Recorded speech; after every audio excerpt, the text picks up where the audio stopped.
Oh, it was wonderful. The country's beautiful, the weather was great, and we actually, in the course of 5 days, saw a huge percentage, I think, of Rwanda. We saw a lot of Kigali, we went up north, we went out to Akagera, so it's really been great. My name is Ali Thobhani. I'm Director of the Office of International Programs, International Studies at Metropolitan State University of Denver, Colorado. I'm John Reef, and I am a teacher at Metropolitan State University of Denver, and I also direct the debate program there. And hopefully in July, we'll be bringing students for a study abroad program here in Rwanda. I enjoyed it from the perspective of having seen iDebate grow from 2014 to today. So when I first came to Rwanda in 2015, there wasn't an office. The programs were new, things were just sort of building. And now to see how far the organization has come, not only the space that you now are working in, but also the quality and level of the programming that you're offering. It's just such an amazing thing to observe. Yeah, again, that was part of my learning about the extent to which debating has become an important element in the educational system here in Rwanda and in many other parts of the world. So I learned a lot. I saw the dedication of young people, those who have participated in debate programs for a number of years, and now how they are committed to enhancing the educational experiences of younger generations. So all I can say is congratulations on the excellent work. It was very impressive, and I know that when we are able to bring students here, they will have a lot to learn from the organization and from its leadership. Yeah, when I hear about all these, competitions that are being organized, it was just fascinating to learn about these developments. Yes, this is my first visit to Rwanda. Thanks to the work that John has been doing here, and now we are working together to develop a study abroad course for our students.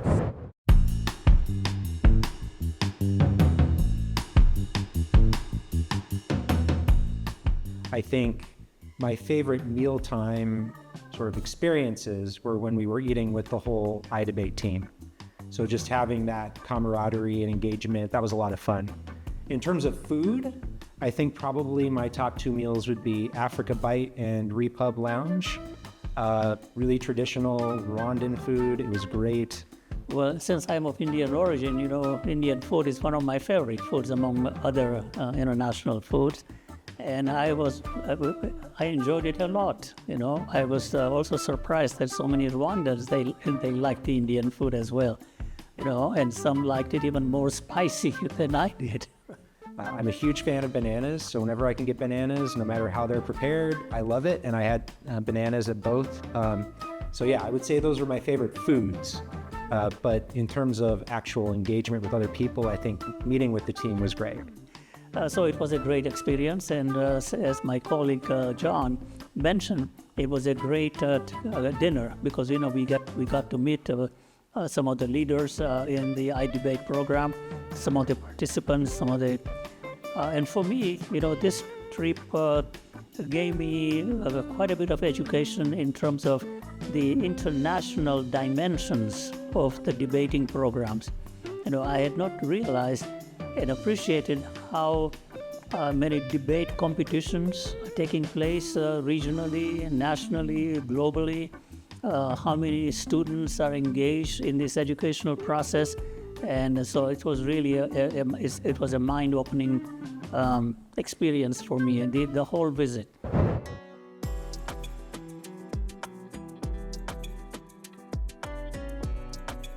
But once we got connected with our friends here, drive to the hotel through the city center, and arriving at the hotel was very beautiful as well, great accommodations.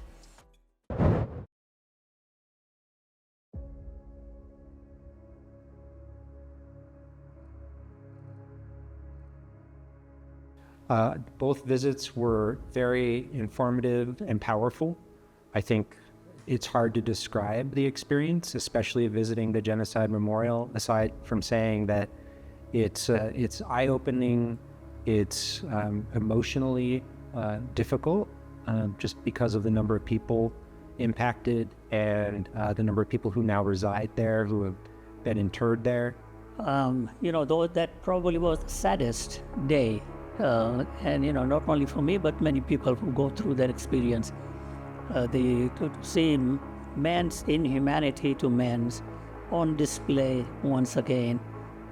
So I would say every time I go, I find something new, I learn something new, and I also kind of get some sense of the impact of that event.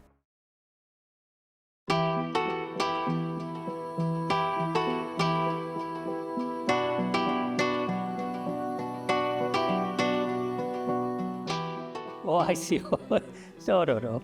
I would not even call myself having learned the elementary. It was a great experience to learn more about the coffee and how it is made. But I cannot say that I know much about anything about even the first steps on how to do it. Yes, I think the one of my favorites was Gushongo coffee, and that question everything, something like that. Yeah.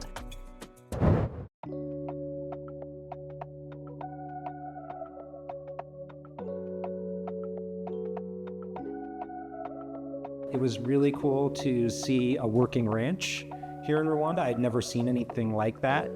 The hills were beautiful, green, and I know at least several of us tried the milk. I did not try the milk, but several of us did, and it sounds like it was really great. The drive up to the farming area, I know it was just an interesting travel. The landscape in Kigali and around the region is just so beautiful. It's just amazing. It kind of reminded me of Ethiopia in a way, because Ethiopia is also very hilly and very nicely terraced agriculture. The owner of that farm, he was, took good time to explain to us about the local farming economy. Gave us a visit to the farm that he and his family own, and we saw some beautiful cows, and it was just a fantastic experience.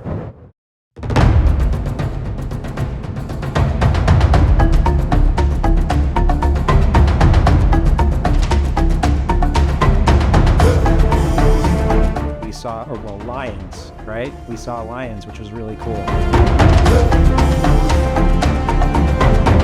was pleased, lions, fortunately, we did get a chance to see a couple of lions that were just kind of lying on their back. Well, I'm originally from Uganda, and I traveled to countries in East Africa quite a few times over the years. Our tour guide, Pasri, I believe, was phenomenal.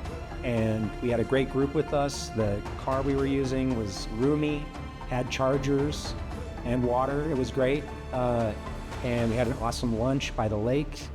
And the drive wasn't too bad, actually. A little bumpy at the end, but a very good drive overall. So yeah, and we actually saw 3 of the big 5. We also saw rhinoceros and water buffaloes. And in addition to that, hippos, giraffes, zebras, all sorts of antelope. So it was great. This isn't even really a recommendation because I think it's already part of the conversation, but I think one thing we didn't get to do just because of time is have a traditional meal at a home.